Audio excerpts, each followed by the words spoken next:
Praise the Lord, hallelujah. एक बार फिर कृपा की ये प्रोग्राम लेकर हम सब एक साथ आए हुए हैं। हम परमेश्वर को धन्यवाद दें। कुछ पल हम प्रभु के साथ बिताएं। प्रभु हमें क्या बताना चाहते हैं, क्या सिखाना चाहते हैं, उसको जानने के लिए प्रयास करें। पवित्र वचन का मर्म समझने का हम कोशिश करें। आइए हम प्रार्थना करते हैं। हे पिता परमेश्वर, हे प्रभु ईसा मसीह, हे पवित्र आत्मा ईश्वर, हम आपकी आराधना करते हैं प्रभु, आपको धन्यवाद देते हैं। तो जीवित प्रभु है, हमारे साथ निवास करने के लिए तो दुनिया में आया है। हाँ प्रभु, हम जानते हैं आपने वचन में कहा यूहन्ना के सुसमाचार अध्याय 3:16 में कि ईश्वर ने संसार को इतना प्यार किया कि उसने उसके लिए अपने इकलौते पुत्र को अर्पित कर दिया, जिससे जो भी उसमें विश्वास करे उसका सर्वनाश ना हो बल्कि वह अनंत जीवन प्राप्त करे। हाँ प्रभु, हमें अनंत जीवन में सौभाग्य बनाने के लिए, अनंत जीवन का मुकुट हमें प्रदान करने के लिए आपने हम सबको बुलाया है। हम आपको धन्यवाद देना चाहते हैं प्रभु। प्रार्थना के इस समय हम अपने आप को पूर्ण रूप से आपके हाथों में समर्पित करते हैं प्रभु। हाँ प्रभु, आपके वचन के द्वारा हमें चंगा कीजिए। आपके वचन के द्वारा हमारे जीवन के परेशानियों से हमें मुक्त कीजिए। बंधनों से छुटकारा प्रदान कीजिए। शैतान से, उनके कार्यों से दूर रहने की कृपा हम सबको प्रदान कीजिए प्रभु। इस वक्त प्रार्थना में जुड़े हुए सभी लोगों को आपके पावन हाथों में समर्पित करते हैं। हे प्रभु, आपके संरक्षण की छत्र छाया में उन्हें सुरक्षित रखिए और वह हर विपत्ति परेशानी उनके जीवन से दूर कीजिए। आमीन। हालेलुया। प्यारे भाइयों बहनों, हमारा पिता परमेश्वर बड़ा दयालु है। प्रभु यीशु की दया या परमपिता परमेश्वर की दया के बारे में आज हम मनन करेंगे। हमारा विषय होगा प्रभु बड़ा दयालु है। प्रभु बड़ा दयालु है। हमारा परमेश्वर हमारी गलतियों को ढूंढते हुए, हमारे कमियों को ढूंढते हुए हमें सजा देने के लिए या फिर हम पर आरोप लगाने के लिए नहीं बैठे हुए हैं। आरोप लगाने वाला शैतान है, लेकिन प्रेम से गले लगाने वाला ये पिता परमेश्वर। बाइबल में अनेक उदाहरण हम देखते हैं जब मनुष्य ईश्वर की ओर लौटते हैं, जब मनुष्य अपने पापों के प्रति पश्चाताप करते हैं, अपने गलतियों को, कुकर्मों को कबूल कर देते हैं, उस समय प्रभु उन पर दया करते हुए दिखाई देते हैं। तो हमारा प्रभु दयालु प्रभु है, मेर्सीफुल गॉड जिसे हम कहते हैं। अक्सर लोग समझते हैं कि प्रभु अत्यंत क्रोध करने वाला है। पुराना विधान के पढ़ेंगे तो शायद हमें ऐसा एहसास होगा कि प्रभु अत्यंत क्रूर और हठ धर्मी है, क्रोध करने वाला, सजा देने वाला, मौत के घाट उतारने वाला,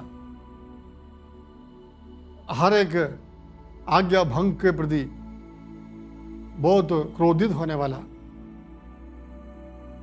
लेकिन वचन में हम और भी देखते हैं प्रभु बड़ा दयालु है। हम देखेंगे निर्गमन ग्रंथ अध्याय 34 में, वहां पर प्रभु के बारे में, करुणा के बारे में, दया के बारे में बताया गया है। निर्गमन ग्रंथ बुक ऑफ एक्सोडस चैप्टर 34 पद संख्याएं 6 और 7 में हम देखते हैं कि प्रभु ने उनके सामने से निकलकर कहा, प्रभु एक करुणामयी तथा कृपालु ईश्वर है। वह देर से क्रोध करता और अनुकंपा तथा सत्य प्रतिज्ञता का धनी है। वह देर से क्रोध करता और अनुकंपा और सत्य प्रतिज्ञता का धनी है। वह 1000 पीढ़ियों तक अपनी कृपा बनाए रखता और बुराई अपराध तथा पाप क्षमा करता है। देखिए 1000 पीढ़ियों तक वह अपनी कृपा बनाए रखता और बुराई अपराध और पाप क्षमा करता है। तो प्रभु का, परमेश्वर का एक स्वभाव यहाँ पर बताया गया है। उनका स्वभाव क्या है? स्वभाव यह है कि वो करुणामय हैं, दयालु हैं, दया से क्रोध करने वाला है और अनुकंपा का धनी है और सत्य प्रतिज्ञता का धनी। इतने विशेषण वहां पर प्रभु के बारे में बताया गया है। दयालु है, करुणामय है, दया से क्रोध करने वाला, अनुकंपा का धनी, सत्य प्रतिज्ञता का धनी। तो हमें प्रभु परमेश्वर को ये दयालु प्रभु के रूप में हमें स्वीकार करना चाहिए। परमेश्वर का डर मन में रखने का मतलब ये नहीं कि परमेश्वर का सजा को डरना।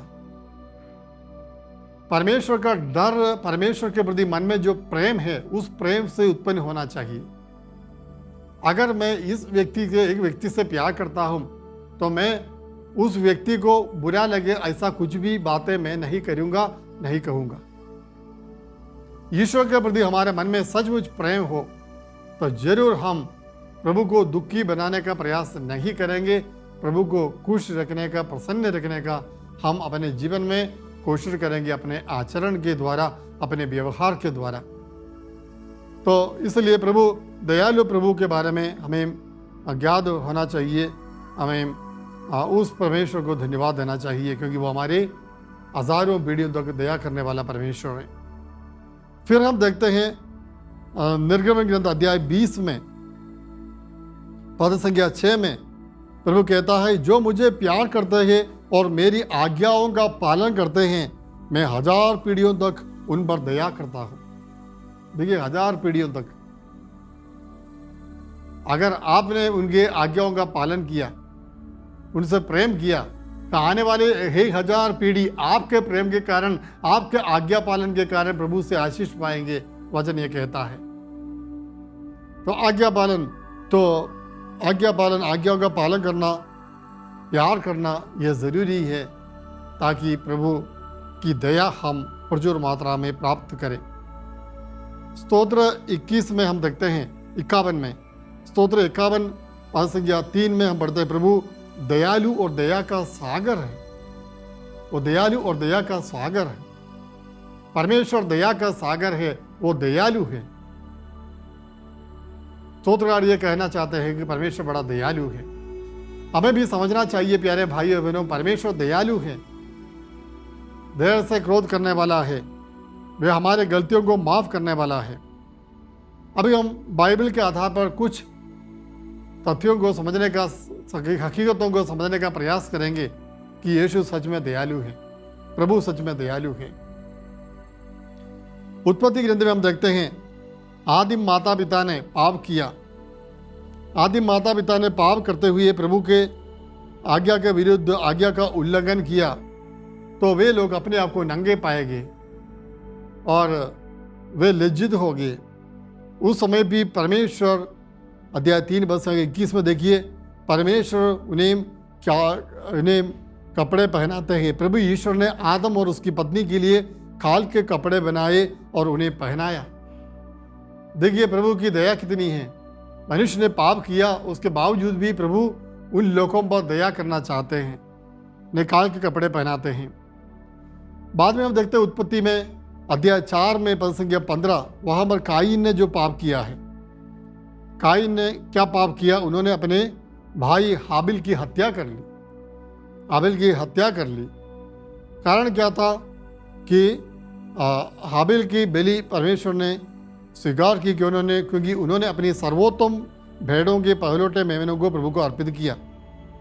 काईन ने अपनी भूमि के उपज का कुछ अंश प्रभु को अर्पित किया और प्रभु ने हाबिल के बलिदान को स्वीकार किया, तो उसका मन में अपने भाई के प्रति घृणा की भावना उत्पन्न हुई, नफरत की भावना उत्पन्न हुई और मौका मिलते ही काईन ने अपने भाई की हत्या कर डाली। तो उस समय प्रभु उन्हें दंड देता है कि जो तुम्हारा भाई का रक्त भूमि पर गिरा है वो मुझे पुकार रहा है। इन्हें दंड देने के बाद प्रभु कहते हैं, परमेश्वर कहता है कि जो काइन का वध करेगा उसका मैं 7 गुना बदला लूंगा।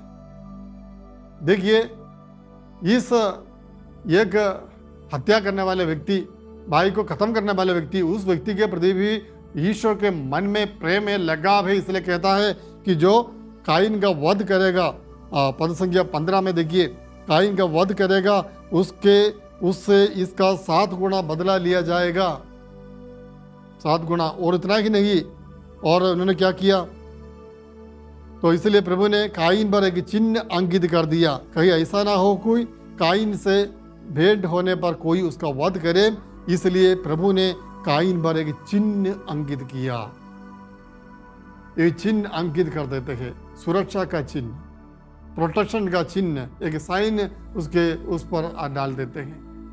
यानी काइन का वध कोई नहीं कर सकता है, परमेश्वर उनकी रक्षा करेगा, परमेश्वर बदला लेगा। अगर किसी ने काइन का वध करने का प्रयास किया तो कितना प्रेम, कितनी दया परमेश्वर के मन में उस व्यक्ति के प्रति है। ये भी परमेश्वर का ये स्वभाव हमें दिखाते हैं। बाद में हम देखते हैं उत्पत्ति ग्रंथ में अध्याय 18 में इब्राहिम और लोत के सोदोम गमोरा की घटना हम देखते हैं। सोदोम गमोरा पाप से भरा हुआ एक शहर था। अधर्म करने वाले, अधार्मिक जीवन बिताने वाले जनता, उन लोगों को परमेश्वर नष्ट करना चाहा। उस समय इब्राहिम प्रभु के पास प्रार्थना करते हैं, अगर आपको 50 धर्मी जन यहाँ पर मिले, क्या आप इस शहर को नष्ट करेंगे? तो प्रभु ने कहा, नहीं, मैं नहीं करूँगा। तो इब्राहिम को डाउट हुआ। बाद में वो कहता है, अगर 40 मिले तो भी मैं इसके नष्ट नहीं करूँगा। फिर नंबर घटकर, संख्या घट 10 तक आए। तभी प्रभु ने कहा, अगर 10 धर्मी इस शहर में मिले तो मैं इन्हें बर्बाद नहीं करूँगा। लेकिन अफसोस की बात है प्यारे भाइयों बहनों, वहाँ 10 धर्मी भी नहीं मिले और स्वर्ग से आग और गंधरस बरसाकर प्रभु ने उस शहर को नष्ट कर दिया। देखिए, आपके शहर में अगर आप धार्मिक जीवन बिताते हैं, आप धार्मिक जीवन बिताते हैं, तो आपके कारण दूसरों का भी विनाश दूर टल जाएगा। आपका धार्मिक जीवन, आपका पवित्र प्रार्थनामय जीवन आपके पूरे परिवार को बचा लेगा। ये एक संदेश प्रभु आज हमें बताना चाहते हैं। हालेलुया। आगे हम बढ़ते हैं। निर्गमन ग्रंथ में हम देखते हैं मूसा द्वारा जो प्रार्थना की गई है, इस्राएलियों पर परमेश्वर की दया के लिए मूसा जो प्रार्थना करते हैं, उस प्रार्थना को सुनते हुए प्रभु उन पर दया करते हैं। निर्गमन ग्रंथ अध्याय 32 में देखते हैं कि मूसा जब आज्ञाओं की पाटियां लेकर पर्वत से नीचे उतर आया तो लोगों ने, इस्राएल जनता ने सोने का बछड़ा बनाकर उनकी आराधना कर रहे थे। उस समय परमेश्वर का क्रोध भड़क उठा और परमेश्वर इन लोगों को नष्ट करना चाहा। उस समय मूसा प्रभु के पास जाकर विनती करता है, प्रार्थना करता है, हे प्रभु, इन पर दया कीजिए, ये आपकी प्रजा है जिसे आपने मिस्र की गुलामगिरी से बचा कर लाए हैं, आप इन्हें नष्ट ना करें। तो प्रभु के पास जाकर मूसा मध्यस्थ प्रार्थना करता है और प्रार्थना करने के बाद क्या हुआ हम देखते हैं कि ईश्वर ने जो विचार, मन में जो दंड देने का विचार था, वो विचार उन्होंने त्याग दिया, छोड़ दिया। देखिए, मूसा के प्रार्थना सुनकर परमेश्वर ने अपना मन बदल दिया, अपना मन बदल दिया। तो प्रभु हमारे पापों को क्षमा करने के लिए तैयार हैं। अगर हम पश्चाताप करें, हम प्रार्थना करें, तो उस दंड से भी लोग बच जाते हैं। तो कारण क्या प्यारे भाइयों बहनों, यहाँ पर भी परमेश्वर की दया हम दिखते हैं। परमेश्वर मनुष्य को नष्ट करने वाला नहीं, मनुष्य को समाप्त करने वाला नहीं। प्रभु ये नहीं चाहता कि हमें सजा मिले, हम यातना दंड सहन करें, हमें अपनी आत्मा गवा दे, अपने जीवन बर्बाद करे, ये परमेश्वर कभी नहीं चाहता। वह हमेशा चाहता है कि हम परमेश्वर के साथ जीवन में प्रवेश करें। तो जब भी हम पाप करते हैं, पाप में हम डूब जाते हैं, उस समय हमें निराश होने का कोई कारण नहीं। हमें निराश नहीं होना चाहिए। हमें प्रभु की दया के बारे में याद करना है, परमेश्वर की दया के बारे में याद करना चाहिए। अगर उनके याद आई तो हम जरूर प्रभु की ओर लौटेंगे और प्रभु से दया स्वीकार करेंगे। निनवे शहर में पश्चाताप का संदेश सुनाया गया। योना नबी के ग्रंथ में हम देखते हैं, निनवे शहर में पश्चाताप का संदेश सुनाया गया कि 40 दिन के अंदर इस शहर का नष्ट होने वाला है। प्रभु इस शहर को नष्ट करने वाला है, पश्चाताप करो। और वहां पर हम देखते हैं, राजा से लेकर जानवर तक सब लोग टाट ओढ़कर राख में बैठकर पश्चाताप करते हुए पापों के लिए प्रभु से प्रायश्चित करते हुए प्रार्थना करते हैं, पापों की क्षमा के लिए। उस समय प्रभु ने उनका मन बदल दिया और उनके जीवन में प्रभु फिर से दया दिखाते हैं। उस शहर को उन्होंने नष्ट नहीं कर दिया, क्योंकि लोगों ने वहां पर पश्चाताप किया था। इसी प्रकार प्यारे भाई बहनों, जब हम पश्चाताप करते हैं, जब हमें अपने पापों के एहसास होते हैं, उस समय मुझे पश्चाताप करना ही चाहिए। मुझे पश्चाताप, मैं अभी बर्बाद हो गया, मुझे बचाने के लिए कोई नहीं, मैं अभी बच नहीं सकता, ऐसा नहीं कहना चाहिए। निराश नहीं होना चाहिए, निराश नहीं होना चाहिए। प्रभु की दया असीमित है, उसका कोई अंत नहीं है। हमेशा प्रभु की दया बनी रहती है, अनंत काल तक बनी रहती है। वो दया हमें स्वीकार करना चाहिए। नए विधान में हम देखते हैं कि खोया हुआ लड़का, उन्होंने अपने पिता की संपत्ति नष्ट कर दी, उड़ा दी। लेकिन जब वह प्रभु के पास, पिता के पास लौटते हैं, जब उन्हें एहसास हुआ कि मैं मेरे पिता के घर में कितना आनंद है, वहाँ पर सेवक लोग कितने खुश रहते हैं, खा पी कर रहते हैं, मैं यहाँ पर सोरों से लड़ता हूँ पेट भरने के लिए, फलियों के लिए। वो लौट गया और पिता ने उसे स्वीकार किया, गले लगाया, जो भी नष्ट हो गया वो सब वापस दे दिया। हाँ प्यारे भाई बहनों, परमेश्वर दयालु है, वो हमें भी स्वीकार करने के लिए तैयार है। हम कितने बड़े पापी क्यों ना हो, कितने सालों से पाप में डूबे हुए व्यक्ति क्यों ना हो, पाप के गहरे गर्त में पड़ा हुआ व्यक्ति क्यों ना हो, हमें आशा रखनी चाहिए, हमें प्रतीक्षा रखनी चाहिए, हमें प्रभु की ओर लौटना चाहिए। प्रभु बड़ी दयालु है, वो हमें स्वीकार करने के लिए तैयार है। मिका नबी के ग्रंथ में हम पढ़ते हैं अध्याय 7 वचन 18-19 में कि वह हम पर फिर दया करेगा, हमारे असंख्य पापों को अपने पैरों तले कुचल देगा और गहरे गर्त में, समुद्र में फेंक देगा। इसहाक नबी के द्वारा प्रभु में बताना चाहता है, तुम्हारे पाप सिंदूर जैसे लाल क्यों ना हो, वो ऊन की तरह श्वेत बन जाएगा। वो किरमिज की तरह मटमैले क्यों ना हो, वो उज्जवल हो जाएगा, उज्जवल हो जाएगा। हमारे पापों को क्षमा करने के लिए प्रभु तैयार है, बशर्ते हम पश्चाताप करते हुए प्रभु की ओर लौटे, परमेश्वर की ओर लौटे। स्तोत्र संज्ञा 147 और संज्ञा 3 में बताया गया है कि प्रभु दुखियों को दिलासा देता है और उनके घावों पर पट्टियां बांधता है। प्रभु दुखियों को दिलासा देता है, उनके घावों पर पट्टियां बांधता है। हाँ प्यारे भाई और बहनों, हम पश्चाताप करें, प्रभु की ओर लौटे, दयालु प्रभु से हम प्यार करें। प्रभु बड़े दयालु हैं, प्रभु बड़े दयालु हैं। वो हमें सजा देने के लिए, न्याय करने के लिए नहीं बैठे हैं, हम पर दया दिखाने के लिए, दया बरसाने के लिए परमेश्वर तैयार है। बल्कि हमें क्या करना चाहिए, उनकी दया पर भरोसा रखते हुए प्रभु की ओर लौटना चाहिए, परमेश्वर से प्रार्थना करनी चाहिए। आइए हम उस दयालु परमेश्वर की आराधना करते हुए अपने जीवन के बंधनों से छुटकारा पाने के लिए इस वक्त हम प्रयास करें, कोशिश करें। प्रभु हम सबको आशीष दे, आमीन।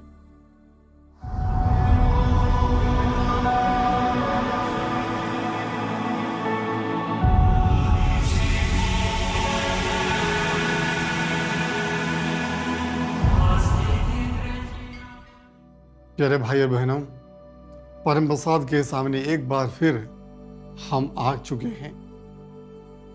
प्रभु की आराधना करने का ये समय है।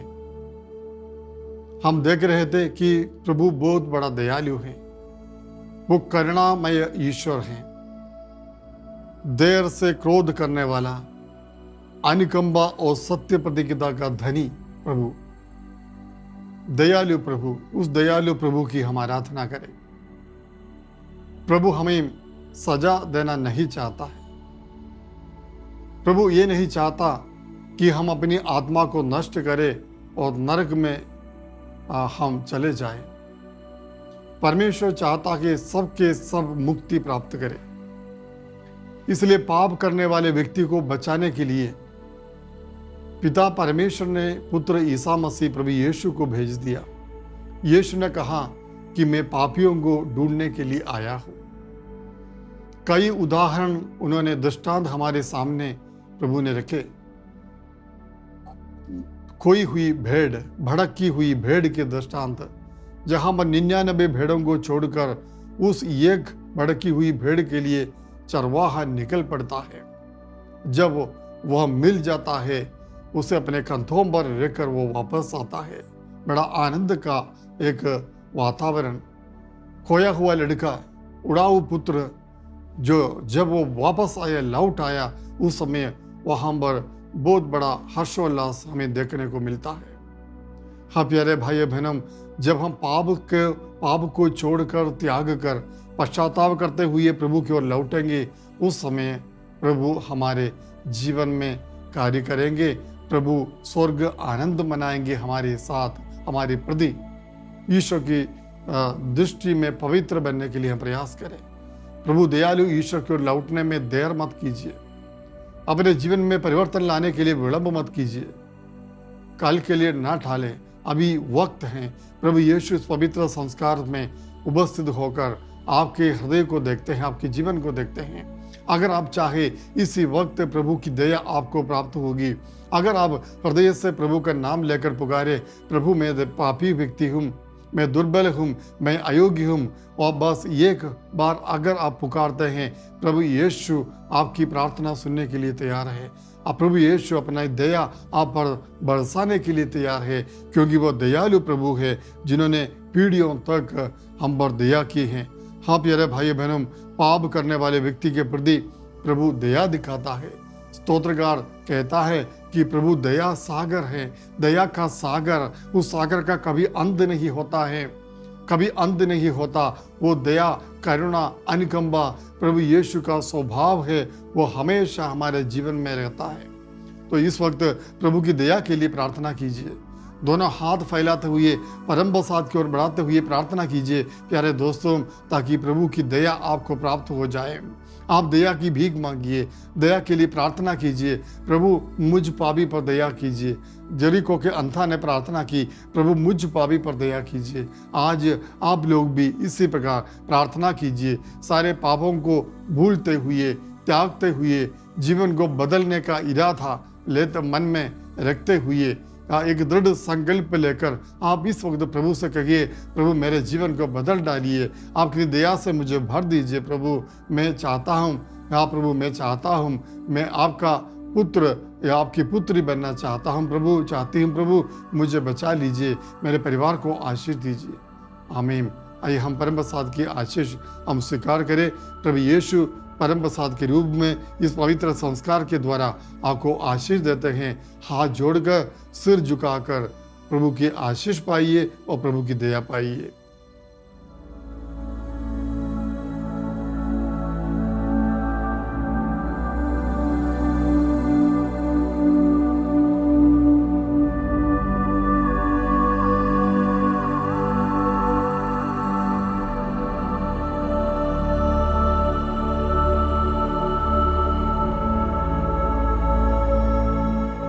परम पवित्र संस्कार में प्रभु ईसा मसीह की सदा ही आराधना, स्तुति और महिमा हो।